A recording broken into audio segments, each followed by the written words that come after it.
यूट्यूबिस्तान के रहने वाले को मेरा सलाम। आगे बढ़ने से पहले थोड़ा इस चैनल के बारे में, क्योंकि आप लोगों के साथ साथ कुछ ऐसे लोग जरूर होंगे जो कि इस चैनल को पहली बार देख रहे होंगे। मैं एक सोशल डेवलपमेंट प्रोफेशनल हूँ जो कि हिंदुस्तान के अलग अलग कोनों में जाता रहता है, बहुत सारे रिमोट एरियाज में, कभी कभार उसके भी बियॉन्ड, और वहां से लाता हूँ मैं कुछ कहानियां, कुछ ट्रैवल की कहानियां, कुछ लोगों की कहानियां जो अपने समाज और अपने देश में बदलाव ला रहे हैं, और कुछ लोग और ट्रैवल दोनों की कहानियां। So if you want to catch these travel stories with a difference, then this is the channel for you. Subscribe का बटन दबाइए और लाइक का बटन जरूर दबाइए अगर आपको फिल्म वीडियोस अच्छे लगते हैं। और अगर नहीं अच्छे लगते हैं तो अनलाइक का बटन दबाइए और ये जरूर लिखिए कि क्या पसंद नहीं आया है। चैनल के बारे में अगर और जानना चाहते हैं तो ये जो ऊपर आई का बटन आया उसको दबाइए और चैनल ट्रेलर को जरूर देखिए। बहरहाल, तो ये वाला व्लॉग सेकंड पार्ट है हमारे चंद्रताल वाले व्लॉग का, जिसमें कि हमने बात किया था कि भाई चंद्रताल जो स्पीति वैली में है वहां जाने के लिए फर्स्ट टाइम उसको क्या क्या चीजों का ध्यान रखना चाहिए, क्या तैयारी करनी चाहिए। पहले पार्ट में आप लोगों ने ये जाना कि भाई हमको कौन सी गाड़ियां वहां जाने के लिए उपयुक्त हैं, with what are the kinds of vehicles that can go there, route options क्या है from Noida NCR to Chandratal, और क्या क्या सावधानियां हम बरतें, और कहां कहां पर पेट्रोल मिल सकता है, और पेट्रोल लेते समय, फ्यूल लेते समय किन किन चीजों को हमको, सावधानियों को हमको ध्यान में रखना चाहिए। इस वाले ब्लॉग में हम कवर करेंगे हमारे ऑफ रोडिंग एक्सपीरियंस को, क्योंकि चंद्रताल में पहली बार आने वालों के लिए हमेशा एक बड़ा नॉवल भी रहता है और काफी एडवेंचरस भी रहता है जो ऑफ रोडिंग है। सो हम लोगों के साथ क्या हुआ ऑफ रोडिंग में, किन किन चीजों का ध्यान रखना पड़ा, क्या क्या चीजों का हम लोगों ने एक्चुअली हमने एक्सपेक्ट नहीं किया था, वो हो गया, स्पेशली फर्स्ट टाइम उसके पॉइंट ऑफ व्यू से। और मेरी हार्ट बीट जो है ना बहुत ज्यादा बढ़ गई थी। हेल्थ इश्यूज, हम लोगों को भी कुछ कुछ इश्यूज हुए थे और उनको कैसे अवॉइड किया जा सकता है। बजट, रोकड़ा, दिल्ली एनसीआर से स्पीति वैली में चंद्रताल तक अगर अपनी खुद की गाड़ी लेके जाना चाहते हैं तो हमको कितना खर्चा आएगा, उन सब का ब्यौरा इस व्लॉग में मिलेगा आपको। So stay on with us. मजेदार, अनस्टॉपेबल, शानदार। तो इस व्लॉग को शुरू करते हैं जहाँ से पिछला व्लॉग खत्म हुआ था। तो पिछले व्लॉग में आपने देखा कि किस तरीके से हम लोग आके केलोंग में रुके थे, और केलोंग में मैंने बताया था कि स्टे के क्या क्या अरेंजमेंट्स है, और प्लान ये था कि हम लोग चंद्रताल जाएं, लेकिन एक दिन पहले क्योंकि हम जिंगजिंगबार तक होके आए थे, सो काफ़ी थक गए थे, तो हमने लेट शुरू किया, जो कि हमारी पहली भूल थी कि जब भी आप चंद्रताल के लिए निकले, अगर मनाली से निकल रहे हैं तो एज अर्ली एज पॉसिबल निकलने का कोशिश करिए। हम लोग केलोंग से निकल रहे थे तो तब भी हमको जल्दी ही निकलना चाहिए था, लेकिन हम जल्दी नहीं निकले, काफ़ी लेट हो गए। हम लोग लगभग 10:30 बजे निकले थे, और समहाउ हम लोगों ने शायद गूगल का भी देखा था, थोड़ा हमने सुशील से भी पूछा था, तो हमको ये आइडिया था कि 4-5 घंटे लगने चाहिए, बट वो हुआ क्या वो तो आपको बाद में बताता हूँ मैं। सो कुछ चीज़ें शुरू करते समय ध्यान रखिए कि पेट्रोल को फुल टैंक करवा लीजिएगा। मनाली से निकल रहे तो वहाँ पेट्रोल पंप है, और आजकल केलोंग साइड से आ रहे हैं तो केलोंग में भी पेट्रोल पंप है, तांडी में भी पेट्रोल पंप है, वहाँ पर पेट्रोल भरवा लीजिए। क्योंकि हमने कई गाड़ियों को आधे रास्ते से वापस इसलिए आते देखा क्योंकि they were not sure whether they had enough petrol और नॉट, और ज़्यादातर रास्ता क्योंकि आपको 1 या 2 नंबर गियर पे ही चलानी पड़ेगी, तो जाहिर सी बात है पेट्रोल का खर्चा भी ज़्यादा होगा। सो पेट्रोल ज़रूर भरवा दीजिए। एक और चीज़ जो सुशील से पता चला, मेरा जो थोड़ा बड़ा एक्सपीरियंस है ऑफ रोडिंग का, उससे मुझे भी याद है कि जैसे ही आप ऑफ रोडिंग पे जाइए तो अच्छा ये रहेगा कि आप थोड़ा टायर प्रेशर को कम कर दीजिए, 2 कारणों की वजह से। एक तो ट्रैक्शन अच्छा मिलेगा, बढ़िया ग्रिप मिलेगा, ज़्यादा सरफेस एरिया टायर का एक्सपोजर ग्राउंड के टच से आ जाएगा, ग्राउंड से टच करेगा। दूसरा थोड़ा कंफर्टेबल भी हो जाएगा, जितना हार्ड मतलब हाई रहता है प्रेशर उतना बम्पी राइड रहता है, सस्पेंशन उतना ही बम्पी फील देता है। सो लगभग 25 से 28 PSI शुड बी एनफ इस रूट के लिए। सो ये एक इम्पॉर्टेंट चीज़ है जो हम लोगों ने किया, और इसको करने के लिए आप लोगों के पास वो एयर प्रेशर टायर प्रेशर भरने के लिए जो मशीन होता है पोर्टेबल मशीन, वो ज़रूर लेके चलिएगा। Otherwise 80% of the road is off roading, but there is 20% where the roads are very good. So उसमें आते ही आपको प्रेशर बढ़ाना पड़ेगा। सो ये एक इम्पॉर्टेंट चीज़ है जो आपको याद रखना चाहिए। The other important thing that I would want to share with all of you is this, ये दो चीज़ें बहुत टेस्ट करता है ये चंद्रताल का रूट। एक ये है आपका पेशेंस और दूसरा है ड्राइविंग स्किल्स। दोनों को ही नज़रअंदाज मत करिए। ये लगभग आपको 6 से 7 घंटे लग सकते हैं, और अगर आप थोड़े नए हैं तो शायद 8 घंटे भी लग सकते हैं इस रूट को पूरा करने के लिए। सो प्लीज़ बी पेशेंट, जल्दबाजी बिल्कुल ना करें। और ज़्यादातर जगह आपको दूसरा मुश्किल से ही तीसरा गियर डालने का मौका मिलेगा। सो पेशेंस तो रखना पड़ेगा। यूँ समझ लो पिछले 2-2.5 घंटे में तीसरा गियर का सॉकेट देखा नहीं इस गाड़ी ने, पिछले 3 घंटे से। तो उसमें 1 2 1 2 1 2 यही चल रहा है। और हाँ, ये ऐसा रोड है, कई जगह एक तरफ खाई दूसरी तरफ पहाड़, बहुत सारे वाटर क्रॉसिंग्स, और कई जगह रोड इतने नैरो है कि आपको अगर सामने से दूसरी गाड़ी आ गई तो आगे पीछे करके स्पेस ढूंढ के दूसरी गाड़ी को पासिंग देना पड़ेगा। सो ड्राइविंग का तो बढ़िया, ड्राइविंग स्किल्स का तो बढ़िया टेस्टिंग हो जाती है। अब किस्मत बोलिए या ये, मेरे को सबसे पहले जब मैंने ऑफ रोडिंग किया था, जो खतरनाक लेवल का ऑफ रोडिंग था, वो मेरा अरुणाचल प्रदेश में था। जब मैं पांगिन वाला रोड तब बना नहीं था, it was around 6-7 hours of hardcore off roading मैंने किया था वहाँ पर।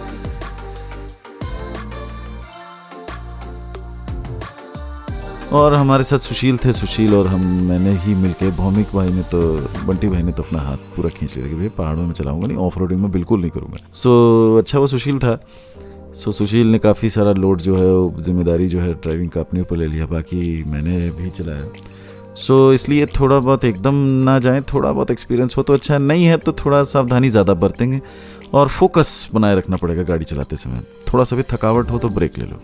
स्नैक्स ज़रूर ले चलिए साथ में अपने पास, ड्राई स्नैक्स, क्योंकि लंबे डिस्टेंस तक जाना है और खाने की जगह जो है लगभग 2-2 घंटे, 1-1 डेढ़-डेढ़ 2-2 घंटे बाद ही आता है। सो जैसे there are places like Gramphu and then Chhatru, Chhota Dhara, जहाँ पर इस तरीके के बातल, जहाँ पर आपको ऐसे खाने के इंतजाम मिल जाएंगे। लेकिन अगर बीच में भूख लग गई तो क्या करोगे, तो इसलिए ड्राई स्नैक्स लेके चलिए। और दूसरा, गाड़ी चलाते हुए ड्राई स्नैक्स चबाते हुए चलाने का थोड़ा मज़ा ही अलग है। तो चंद्रताल का ये जो ट्रिप है, in fact the whole Spiti valley, नज़ारे अद्भुत हैं, beautiful landscape, water crossings, off roading का अपना मज़ा है। लेकिन मैं आपको बता दूं कि all this comes with a little bit of a price, और वो है पेशेंस। पेशेंस आपको बनाए रखना होगा। हम लोगों ने कई गाड़ियों को आधे रास्ते से ही घूम के आते हुए देख रहे थे, क्योंकि वो कह रहे थे कि यार ये बहुत लंबा है, हम नहीं जाएंगे यार, अब हो गया, चलो वापस चलते हैं। सो पेशेंस तो बनाए रखना पड़ेगा। सो मेरा एडवाइस ये है कि नज़ारों के मज़े लेते रहिए और ऑफ रोडिंग के भी मज़े लेते रहिए। थोड़ा लाइफ डिफरेंट है, लेकिन पहाड़ों में आए हैं तो थोड़ा पेशेंस बनाए रखिए। और हाँ, एक जोड़ी गम बूट जरूर रख लीजिएगा, क्योंकि बहुत सारे वाटर क्रॉसिंग्स हैं, और हम लोग भी जस्ट चंद्रताल से पहले एक वाटर क्रॉसिंग में हमारी गाड़ी फंस गई थी, तो हम लोग तो उतर के हम लोगों ने पार्क कर लिया, लेकिन बंटी भाई जो थे वो पार्क करते समय उनकी जो जीन्स थी उस पूरे बर्फीले पानी में बुरी तरीके से भीग गए। फाइनली गाड़ी तो हमने ऐसे ही पार्क करा दी, लेकिन बंटी भाई को पार्क कराने के लिए और उनको मॉरल सपोर्ट देने के लिए मैंने और आसिफ, हम दोनों ने वहीं से गुजरने वाली एक अर्थ मूवर के जो बकेट है उसमें हम लोग बैठ के हम लोगों ने पूरा वो नाला पार किया। देखिए मंजर जरा देखिए कैसे बंटी जी के साथ हम लोगों ने ये पार किया। सो स्पीति में और चंद्रताल में इस तरीके के एडवेंचर्स तो गारंटीड है। अब आ जाते हैं एक बहुत इंपॉर्टेंट इशू पे, वो है हेल्थ। क्या क्या इश्यूज हो सकते हैं, क्या क्या कॉम्प्लिकेशंस पॉसिबल हैं, और उसके लिए हम क्या क्या करें। मतलब डिफरेंट एक्सपीरियंस था, और मेरी हार्ट बीट जो है ना बहुत ज़्यादा बढ़ गई थी बिकॉज ऑफ हाई ऑल्टीट्यूड। तो ऐसा लग रहा था कि अब हम इस बार चले गए बस। तो हमने अपने पापों का तोबा वोबा सब कर लिया था, है ना, सारा सब कुछ माफ़ी मांग लिया था हमने ऊपर वाले से कि या तो ये रात गुजर जाएगी या फिर आज हम गुजर जाएंगे। जितने सुंदर नज़ारे हैं, अगर हम पूरी तैयारी से और पूरा नॉलेज लेके नहीं जाएंगे तो बहुत सारे कॉम्प्लिकेशंस का सामना करना पड़ सकता है। पहाड़ों में जा रहे हैं, वो भी इतनी ऊंचाई पे 14,000, 12,000, 13,000 फुट। सो AMS यानी एक्यूट माउंटेन सिकनेस होना, there are very high chances कि ये हो ही जाए। सो ऐसे में क्या करें? सबसे पहले तो आपने घबराना नहीं है। That was my Imran Khan impersonation, लेकिन ये मजाक का बात नहीं है। AMS सीरियस होने पे जान तक जा सकती है, सो ध्यान से सुनिए। हालांकि मेरा अपना और हम लोग का अपना एक्सपीरियंस देखेंगे तो केलोंग तक हमें इसका कोई बहुत ज़्यादा कुछ पता नहीं चला। इवन वाइल क्रॉसिंग द अटल, ये ऑल्दो हमने देखा था कि ऑक्सीजन हम लोगों का काफ़ी कम हो गया है, अराउंड 70 तक हो गया था, बट उसका हमको बहुत ज़्यादा असर नहीं पता चला। पहली बार जब हमको एक्चुअली, या मुझे जब पता चला, जब हम लोग पहले ही दिन में मनाली से हम केलोंग रुक के सीधा जिंगजिंग बार तक चले गए थे और दीपक ताल भी देख के हम वापस आए थे। सो उस दिन जब शाम को और हम जिंगजिंग बार में रुक भी गए थे, मुझे ये याद है हम लोग लगभग 1 घंटे के आसपास वहाँ रुक गए थे। सो जब हम वापस आ रहे थे तो मैं आई वॉज रियली स्ट्रगलिंग, क्योंकि भयंकर कन्फ्यूजन हो रहा था, डायरिया जैसी हालत भी हो गई थी, समझ में नहीं आ रहा था कि क्या होगा। सो बाद में जब सुशील से बात की तो बोला, तब पता चला कि ये AMS के ही सिम्टम्स हैं। सांस लेने में मुझे तकलीफ नहीं हुई, बट वो पहला एक्सपीरियंस था। अगली बार आसिफ और बंटी के साथ हुआ, वो तब हुआ जब हम लोग चंद्रताल में रात को रुक गए थे। उनकी हार्ट भी काफ़ी ऊपर चली गई थी और लगभग 140, 150, शायद 150 से भी ऊपर चली गई थी। सो सांस लेने में उनको थोड़ा तकलीफ हो रही थी, घबराहट सी हो रही थी। सो ये इश्यूज होती हैं। सो सवाल ये है कि इनको अवॉइड कैसे किया जा सकता है। तो मेरे ख्याल से लोगों को मेरा एडवाइस है कि थोड़ा सा केयरफुल रहें, जब भी आएँ तो थोड़ा सा और रिलैक्स वे में प्लान करें। सो सबसे पहला तरीका है कि आप बहुत सारा पानी पीजिए, और दूसरा तरीका, जल्दबाजी बिल्कुल मत करिए। हमने पहली गलती करी क्योंकि हम लोग एक ही दिन में सीधे मनाली से जिंगजिंग बार होके और ऊपर से जिंगजिंग बार में हम 1 घंटा रुक भी गए। सो अगर हाई ऑल्टीट्यूड में जा रहे हैं तो बहुत ज़्यादा देर, एक तो acclimatisation is very important, second आपको अपने फ्लूइड लेवल्स रखने पड़ेंगे अब हाई। जल्दबाजी में बिल्कुल मत रहिए, आराम से समय लेते हुए अपना जर्नी करिए, और ख़ास तौर पे जब आप पासेस में से गुजर रहे हो। सो इसलिए वहाँ पर रुकिएगा नहीं ज़्यादा। मैंने सुना था कि बाद में हमको पता चला, पहले पता होता तो जिंगजिंग बार में इतना देर नहीं रुकते, कि 10-5 मिनट से ज़्यादा रुकना नहीं चाहिए, और हम लोग तो पूरा 45 मिनट रुके, जिसकी वजह से ये कन्फ्यूजन और ये हमको थोड़ा झेलना पड़ा। सो अगर आप लोग जा रहे हैं तो इन सब चीज़ों का ध्यान ज़रूर रखिए। एक चीज़ और ऐड करूँगा, अगर आप लोग इस तरीके का हाई ऑल्टीट्यूड वेकेशंस में जा रहे हैं, सो अगर आपको पहले से ही प्री एग्जिस्टिंग कुछ इश्यूज़ हैं, BP, शुगर, हार्ट, सो एक बार डॉक्टर का एडवाइस ज़रूर ले लीजिए, और अगर वो कहते हैं कुछ दवाई लेने का तो दवाई अपने साथ ज़रूर रखिएगा। I have heard people just popping pills like Diamox and all, but it's always better to take the doctor's advice before popping such pills. और इस वाले व्लॉग के आखिरी पार्ट में पहुंचते हैं, जिसमें हम शायद one of the more important aspects पर डिस्कस करेंगे, और मैं अपना एक्सपीरियंस और हम लोग अपना एक्सपीरियंस बताएंगे, और वो है इस ट्रिप के लिए पैसा रोकड़ा कितना लेके चले, कितना माइंड में एक्सपेंसेस को बजट करें। दूसरी इम्पोर्टेंट चीज़, सबसे important cheese, I am sorry, ये सबसे इम्पोर्टेंट चीज़ ट्रिप में आप लेके चलिए कि आप ऐसी जगह जा रहे हैं जहाँ पे कई जगह कनेक्टिविटी नहीं हो। शहरों, टाउन्स जहाँ पे कनेक्टिविटी हो, बहुत जगह पे UPI क्रेडिट कार्ड चल जाता है, but nothing beats hard cash in remote areas. So please carry enough cash with you on a per person per day basis. हमने हिसाब लगाया था करीबन 1,500 से 2,000 रुपये का, आप अपने लाइफस्टाइल के हिसाब से हिसाब लगा लीजिएगा। बट डू कैरी कैश, क्योंकि out of connectivity credit card UPI कोई मतलब नहीं रखता है। कैश का बात हो थोड़ा ये भी बता दो, बजट का क्या था, हम लोगों का टोटल बजट कितना खर्चा आया तो टोटल हमने जो इनिशियली बजट किया था, it was around for 4 nights, it was around 10,000 पर हेड, फॉर द ट्रिप। हम 3 लोग थे तो 30,000 के आसपास था, and we ended up spending around 11,500, 1,500 रुपये ऊपर गया per person. And including fuel stay, fuel was a major expense, करीबन 18-19 हज़ार रुपये हमारे फ्यूल पे खर्च हुए हैं। Stay was okay, if you can plan ahead and book well, तो stay is not so expensive. इस पे भी डिपेंड करता है, क्योंकि हम लोग जहाँ भी गए थे, इनफैक्ट सब जगह ही variety of options are available, क्योंकि जैसे ही आप मनाली जाते हैं तो मनाली में तो होटल्स मिल ही जाएंगे। मनाली से आगे जब जाएंगे जैसे places like Sissu, places like Khoksar, और फिर इन सब जगह दारचा, इन सब जगह होटल्स भी हैं, आपका टेंट कैंप साइट्स भी हैं और होम स्टेज भी हैं। सो अब आपके ऊपर है कि आप क्या क्या चीज़ किस तरीके से अपना ये करना चाहते हैं, उसी हिसाब से बजट भी अप डाउन होगा। हम लोगों ने क्योंकि बहुत ज़्यादा वैसे नहीं रहे थे तो होम स्टेज में एक्स्ट्रावेगेंटली नहीं रहे थे, so we spent we budgeted around, हम तीनों के लिए 2000 रुपये हम लोगों ने पर डे बजट किया था for stay. Yes sir, which worked हाँ, आउट। और एक चीज़ I think all travellers should actually be considering कि जब आप चंद्रताल की तरफ जाते हैं वहाँ पे सप्लाईज और इक्विपमेंट भी पहुँचना बहुत मुश्किल है।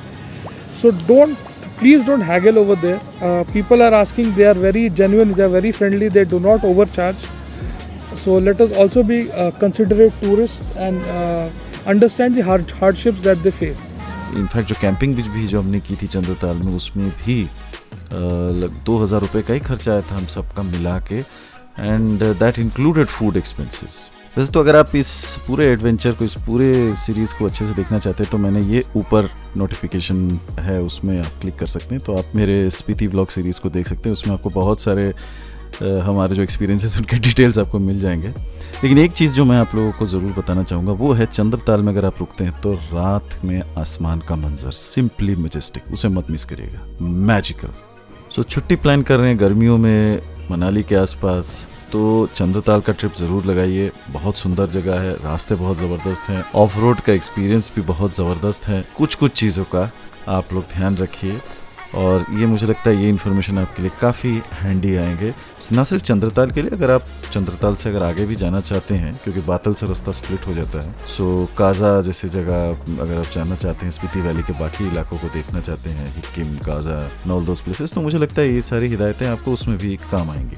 तो सबसे पहले निकलने से पहले वेदर का रिपोर्ट पूरा अच्छे से देख लीजिए, उस इलाके का वेदर कैसा है, क्योंकि ये दो तरीके से आपको इम्पैक्ट करेगा। एक, ठंड कितना है, अगर बहुत ज़्यादा ठंड है, बारिश बहुत ज़्यादा हो रही है तो आपको थोड़े ठंड के कपड़े ज़्यादा लेके जाने पड़ेंगे। सेकंड पॉइंट, मॉनसून्स को अवॉइड करिए क्योंकि मॉनसून्स के दौरान वाटर क्रॉसिंग से पानी बहुत ज़्यादा आ जाता है। If you are a first time traveller और बहुत ज़्यादा ऑफ रोडिंग का एक्सपीरियंस नहीं है तो ये आपके लिए चैलेंजिंग हो सकता है। So avoid monsoons. इनफैक्ट इसी पॉइंट पे I think the best time to go to Spiti as of now, I think for first time I think the months of June and July, क्योंकि अगस्त से वहाँ पर मॉनसून्स फुल ब्लोन शुरू हो जाते हैं। So June and July are the best months to go there. थोड़े ज़्यादा एडवेंचरस है तो आप मानसून में भी जा सकते हैं और सितंबर का मंथ भी है, लोग तो आजकल ठंड में भी जाने लगे हैं स्पीति। But I think for first timers these are the 2 months which are the most suited for you to make your travel, make your first visit over there. तीसरा point, selection of vehicle with right amount of ground clearance. इसको मैंने पिछले volume में भी बात किया है, ये जरूर ध्यान रखिएगा कि 200 mm के ग्राउंड क्लियरेंस कम से कम हो गाड़ी में अगर आप पहली बार जा रहे हैं तो। अपने मेडिसिन जो रेगुलर मेडिसिन में है वो जरूर उसको साथ में रखिए। कुछ फर्स्ट एड के लिए मेडिसिन अपने साथ में रखिएगा, जैसे पैरासीटामोल हो गया, बैंडेड हो गया, या कोई मसल